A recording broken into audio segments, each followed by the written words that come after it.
ഇടുക്കി ജില്ലയിലെ ആദിവാസികൾക്ക് മാത്രമായുള്ള അല്ലെങ്കിൽ ആദിവാസി വിഭാഗത്തിന് മാത്രമായി ഉള്ള ഒരു ഗ്രാമപഞ്ചായത്താണ് ഇടമലക്കൽ ഇടമലക്കുടി ഗ്രാമപഞ്ചായത്ത്. മൂന്നാറിൽ നിന്ന് പെട്ടിമുടി വഴി 18 കിലോമീറ്ററോളം വാഹനത്തിൽ സഞ്ചരിച്ചാൽ, പ്രത്യേകമായി ജീപ്പിൽ സഞ്ചരിച്ചാൽ എത്തിച്ചേരാൻ പറ്റുന്ന ഒരു ഇടം. ആദ്യമായി നാം എത്തുക ഇഡ്ഡലിപ്പാറക്കുടിയിലേക്കാണ്. ഇഡ്ഡലിപ്പാറക്കുടിക്ക് ചുറ്റുമായി അമ്പലക്കുടി, നൂറടിക്കുടി, ചെന്നായിപ്പാറക്കുടി, ഷെഡ്ഡുകുടി, ഇങ്ങനെയുള്ള ധാരാളം കുടികളുണ്ട്, അല്ലെങ്കിൽ ഹാംലറ്റുകളുണ്ട്. 26 ഹാംലറ്റുകളിലായി പരന്നു കിടക്കുന്ന കാടിൻ്റെ ഉള്ളിൽ അകപ്പെട്ട അല്ലെങ്കിൽ കാടിനാൽ ചുറ്റപ്പെട്ട ഒരു ഗ്രാമപഞ്ചായത്താണ് ഇടമലക്കുടി ഗ്രാമപഞ്ചായത്ത്. മുതുവാന്മാരെന്ന് പറയുന്ന ഒരു ആദിവാസി വിഭാഗമാണ് അവിടുത്തെ ആളുകൾ. 13 വാർഡുകളിലായി വളരെ കുറച്ച് ആളുകൾ മാത്രമേ അവിടെയുള്ളൂ. ഇടമലക്കുടി ഗ്രാമപഞ്ചായത്തിൻ്റെ ഓഫീസ് പ്രവർത്തനം പ്രധാനമായിട്ടും ദേവികുളത്തുള്ള ഒരു ക്വാർട്ടേഴ്സിലാണ് നടക്കുന്നത്. 3-4 ദിവസം ഇടമലക്കുടിയിലും ഗ്രാമപഞ്ചായത്തിൻ്റെ ഓഫീസ് പ്രവർത്തിക്കുന്നു. ആളുകൾക്ക് നടന്നും ജീപ്പ് മാർഗത്തിലൂടെയും പുറം ലോകവുമായി ബന്ധപ്പെടാം. അതായത് മൂന്നാറിലേക്ക് എത്തുക ഈ രൂപത്തിലാണ്. ഇവിടെയുള്ള വികസന പ്രവർത്തനങ്ങളും ഇവിടുത്തെ ആളുകളുടെ ജീവിതവും ഒക്കെയാണ് നമ്മളുടെ പ്രതിപാദ്യം. തലച്ചുമടായി സാധനങ്ങൾ എത്തിക്കുക, ജീപ്പിൽ കൊണ്ടുവരുന്ന സാധനങ്ങൾ തലച്ചുമടായി വിവിധ കുടികളിലേക്ക് എത്തിക്കുക, അല്ലെങ്കിൽ ഹാംലെറ്റിലേക്ക് എത്തിക്കുക. സ്ത്രീകളും പുരുഷന്മാരും ഒരുപോലെ ഇതിൽ പ്രവർത്തിക്കുന്നു. 1 കിലോ സാധനത്തിന് ചുമട്ടുകൂലിയായി 1 രൂപ വിലയുള്ള സാധനത്തിന് ചുമട്ടുകൂലിയായി ഒരുപക്ഷെ 9 രൂപയും 10 രൂപയും കൊടുക്കേണ്ടി വരുന്നു. 1 കിലോയ്ക്കാണെന്ന് ഓർക്കുക. അതുകൊണ്ട് തന്നെ പെട്ടിമുടിയിൽ സൊസൈറ്റിയിൽ എത്തിക്കുന്ന സാധനങ്ങൾ ജീപ്പ് മാർഗമോ തലച്ചുമടായിട്ടോ ഇടമലക്കുടിയിലെ സൊസൈറ്റിയിലെത്തുമ്പോൾ അതിൻ്റെ വില വർദ്ധിക്കാൻ ഇടയാകുന്നു. വനവിഭവങ്ങളും മറ്റും ശേഖരിച്ച് ഈ സൊസൈറ്റിയിലെ ആളുകൾ കൊണ്ടുവന്ന് കൊടുക്കുകയും അവിടെ നിന്ന് സാധനങ്ങൾ വാങ്ങിക്കുകയുമാണ് പതിവ് കാഴ്ച. ഇതുകൂടാതെ റേഷൻ കടകളിലെ റേഷൻ സാധനങ്ങളും ഇവർ തലച്ചുമടായി കൊണ്ടുവരികയും അതുപോലെ തന്നെ അവിടെ നിന്ന് തലച്ചുമടായി വാങ്ങിച്ചുകൊണ്ട് പോവുകയും ചെയ്യുന്നു. പ്രത്യേക പരിഗണന അർഹിക്കുന്ന ഒരു വിഭാഗത്തിന് മാത്രമായി സംവരണം ചെയ്യപ്പെട്ടിരിക്കുന്ന പഞ്ചായത്ത് എന്നുള്ളതും, അതോടൊപ്പം തന്നെ വനത്തിൽ കഴിയുന്ന ഒരു ജനതയെ അവർക്ക് അവരുടെ നൈസർഗിക ചുറ്റുപാടിൽ നിലനിർത്താൻ കഴിയുന്ന തരത്തിൽ അവർക്ക് വേണ്ട സേവനങ്ങളും സൗകര്യങ്ങളും ചെയ്തു കൊടുക്കലുമാണ് ഗവൺമെൻറ്റിൻ്റെ ഉദ്ദേശം.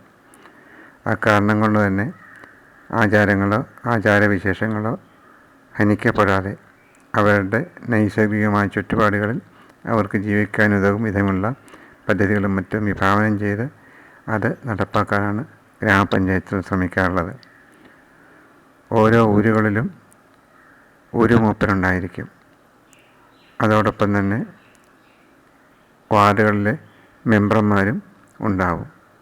ഓരോ കൂട്ടങ്ങൾ കൂടുമ്പോഴും അധിപനായിട്ടുള്ള ഒരു മൂപ്പനെ അവർ ക്ഷണിക്കും. ഒരു മൂപ്പനും അതിൽ സംബന്ധിക്കും. ഒരു മൂപ്പൻ്റെ സ്ഥാനമാനങ്ങളോ മറ്റു കാര്യങ്ങളോ ഒരിക്കലും ചോദ്യം ചെയ്യപ്പെടുന്നുമില്ല. ഇത്തരത്തിൽ പഴമയെ നിലനിർത്തിക്കൊണ്ട് ആധുനികമായിട്ടുള്ള സംവിധാനങ്ങളെ കഴിയുന്നത്ര ചേർത്ത് പിടിച്ചുകൊണ്ട് മുന്നോട്ട് പോകാനാണ് ഈ വിഭാഗം ശ്രമിക്കുന്നത്. അതിനുള്ള പ്രവർത്തനങ്ങളാണ് പഞ്ചായത്ത് തലത്തിൽ അവിടെ നടക്കുന്നതും. ഗ്രാമസഭയുടെ കൂട്ടായ്മ, ഓരോ കൂട്ടങ്ങൾ, വികസന സെമിനാർ, വിവിധ പദ്ധതികളുടെ ഉദ്ഘാടനങ്ങൾ, കൃഷിയുമായിട്ട് ബന്ധപ്പെട്ട പ്രവർത്തനങ്ങളെ സംബന്ധിച്ചുള്ള കാര്യങ്ങൾ, അതേപോലെ വിവിധ ഇംപ്ലിമെൻറ്റിംഗ് ഓഫീസർമാർ കുടികളിലെത്തി അവരെ കാണുകയും അവർക്ക് വേണ്ട നിർദ്ദേശങ്ങൾ നൽകുകയും ചെയ്യുന്നു. അതോടൊപ്പം തന്നെ അംഗനവാടികളിൽ പ്രവർത്തിക്കുന്ന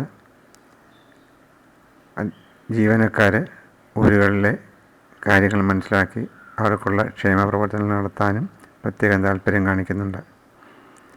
എല്ലാ തരത്തിലും ഊരിനോട് ചേർന്ന് നിന്ന് പ്രവർത്തിക്കുന്ന ഒരു സമ്പ്രദായമുള്ളത് കൊണ്ട് തന്നെ തനിമ നിലനിർത്താനും അവരുടെ ആചാര വിശേഷങ്ങളോ മറ്റു കാര്യങ്ങളോ ഹനിക്കപ്പെടാതെയും സംശയിക്കപ്പെടാതെയും കൊണ്ടുപോകാനും കഴിയുന്നുണ്ട്.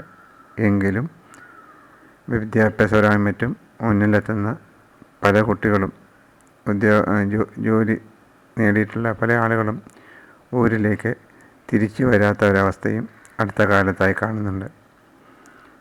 ഊരുകളിലെ കുട്ടികളുടെ എണ്ണം വളരെ കുറവാണ്. ശിശുജനന നിരക്ക് വളരെ കുറഞ്ഞു പോകുന്ന സാഹചര്യവും ഇവിടെയുണ്ട് എന്നുള്ളത് ഈ വർഗത്തെ ചുരുങ്ങിയ കാലം കൊണ്ട് ഒരുപക്ഷെ ചരിത്രത്തിലേക്ക് അല്ലെങ്കിൽ ചരിത്രത്തിൽ അപ്രത്യക്ഷപ്പെടുന്ന ഒരു ജനവിഭാഗമായി കണക്കാക്കപ്പെട്ടേക്കാം. അത്തരം സാഹചര്യങ്ങൾ ഉണ്ടാകാതിരിക്കട്ടെ. അതിനും ജാഗ്രത നമ്മൾ പാലിക്കേണ്ടതുണ്ട്. സ്കൂളും ആശുപത്രിയും ഒക്കെ ഉണ്ടെങ്കിൽ തന്നെയും അവിടെ പ്രവർത്തനങ്ങൾ അത്ര മികച്ച തരത്തിലല്ല. അയൽക്കൂട്ടങ്ങളും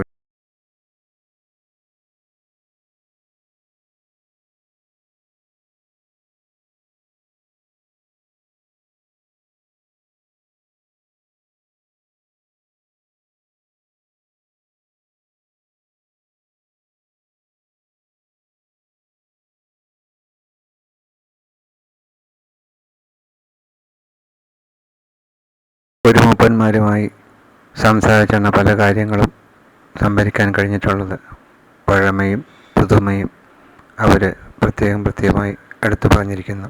ഊരിൽ വന്ന മാറ്റങ്ങൾ അവർക്ക് ഹൃദയസ്ഥമാണ്. ഓരോ ഊരിലുമുണ്ടായ മാറ്റങ്ങൾ വളരെ സങ്കടത്തോടെ അവർ പറയാറുണ്ട്. കാലാവസ്ഥ മാറി, കൃഷി മാറി,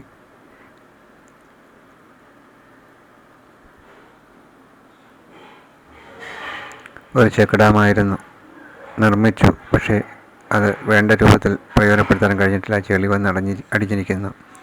കുടിവെള്ളം കൊണ്ടുപോകുന്നത് ഈ ഡാമിൽ നിന്നാണ്. ധാരാളം ഹോസുകൾ വിവിധ ഊരുകളിലേക്ക് ഇട്ടിട്ടുണ്ട്. ധാരാളം ഔഷധ സസ്യങ്ങളുള്ള പ്രദേശമാണ്. ഇതൊരു ആരാധനാമൂർത്തിയാണ്.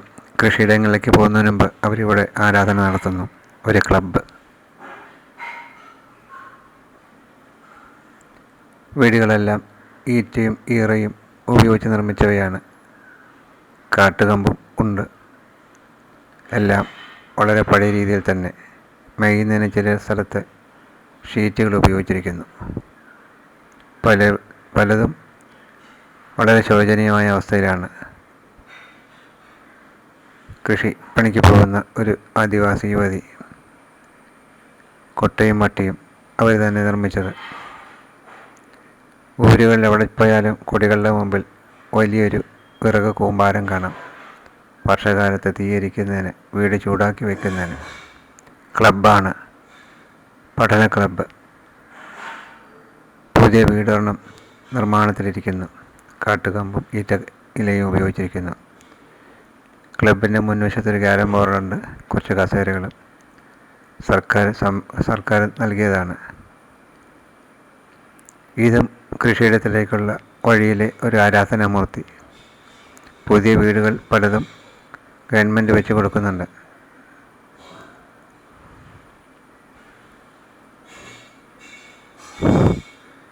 കൃഷിഭൂമികൾ ധാരാളമുണ്ട്. കാട്ടുമൃഗങ്ങളുടെ ശല്യം കാരണം അതിൽ നിന്ന് കാര്യമായ ആദായം കിട്ടാറില്ല. കപ്പ പന്നിയും മറ്റും നശിപ്പിക്കും, കാട്ടുപോത്തും നശിപ്പിക്കാറുണ്ട്. എങ്കിലും അവർ വീണ്ടും കൃഷി നടത്തുന്നു. വീടുകൾ, ഓരോ കുടികളിലും പുതിയ വീടുകൾ വയ്ക്കുന്നുണ്ട്. ആളുകൾ മാറി താമസിക്കേണ്ട കാലത്ത് അവർക്ക് ഉപയോഗിക്കാനും ചെറിയ പുരകൾ നിർമ്മിക്കാറുണ്ട്, വാലപ്പുരകൾ. നായ്ക്കളെ എവിടെ പോയാലും കാണാം. ഓരോ വീടുകളിലും ഒന്നിലേറെ നായ്ക്കളുണ്ടായിരിക്കും. സോളാർ പാനലുകളുള്ള വീടുകളുണ്ട്. ഒരു ബൾബ് കത്തുന്നതിന് അതിലെ വൈദ്യുതി മതിയാകും. ഔഷധ സസ്യങ്ങൾ മിക്ക വീടുകളുടെയും മുൻവശത്ത് കാണുന്ന സ്ഥിരം കാഴ്ചയാണ്. ഔഷധങ്ങളെക്കുറിച്ച് അവർക്കറിയാം. കാട്ടുചെടികളുടെ ഉപയോഗം അവർ തിരിച്ചറിഞ്ഞിട്ടുണ്ട്. ആദിവാസി മൂപ്പന്മാർ അവരുടെ അറിവുകൾ അടുത്ത തലമുറയ്ക്ക് പകർന്നു കൊടുക്കുന്നുണ്ട്. കുറച്ചേറെ ആളുകളെങ്കിലും അവ ഹൃദിസ്ഥമാക്കി ഉപയോഗിക്കുന്നുമുണ്ട്. എല്ലാ ഊരിലും കുറച്ച് വൈദ്യന്മാരുണ്ടായിരിക്കും.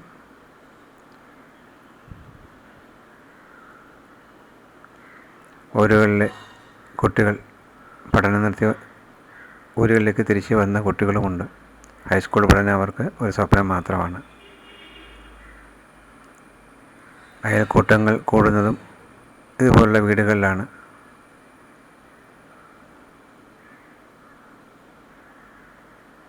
കുട്ടികൾ ക്ലാസ്സിൽ പോകാത്ത സമയത്ത് വനവിഭവങ്ങൾ ശേഖരിക്കാനും സഹായിക്കാറുണ്ട്. വീട്ടുമുറ്റങ്ങളിൽ പലപ്പോഴും കുട്ടികളുടെ കൂട്ടങ്ങൾ കാണാം. അവർക്കൊപ്പം അവർക്ക് കളിക്കാൻ അല്ലെങ്കിൽ അവരുടെ നോട്ടത്തിന് ഒരു നായയുണ്ടായിരിക്കും.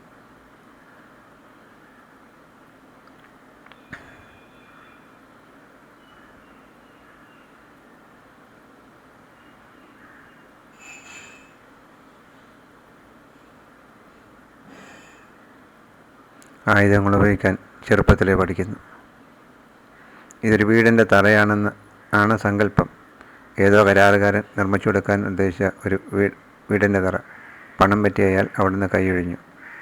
അത് പൂർത്തിയാക്കിയിട്ടില്ല. വിശാലമായ കൃഷിയിടങ്ങളുണ്ട്. ഊരിൻ്റെ പല ഭാഗത്തുമായി നമുക്ക് കാണാം. കാട്ടുമൃഗങ്ങളുടെ ശല്യം ഭയന്ന് കൃഷി ഉപേക്ഷിക്കേണ്ട അവസ്ഥയും വന്നിട്ടുണ്ട്.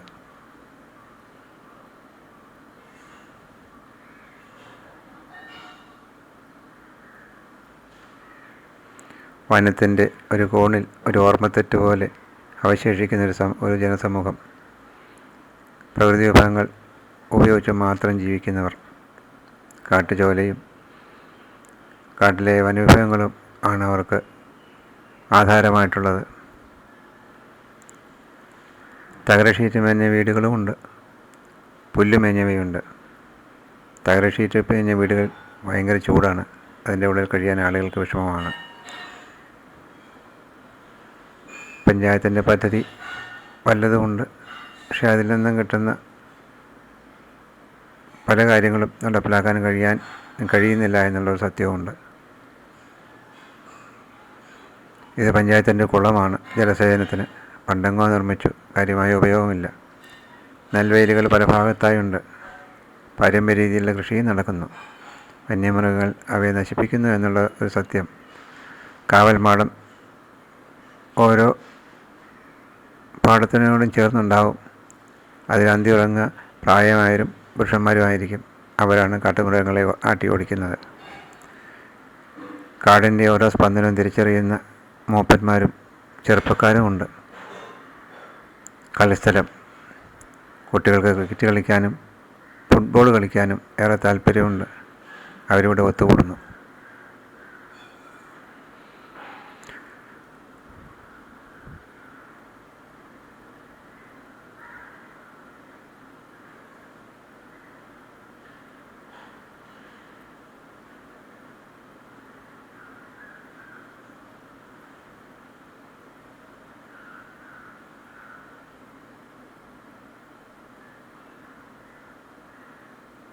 പഞ്ചായത്ത് മെമ്പർ. നൂറടിക്കൊടിയിലെ പഞ്ചായത്ത്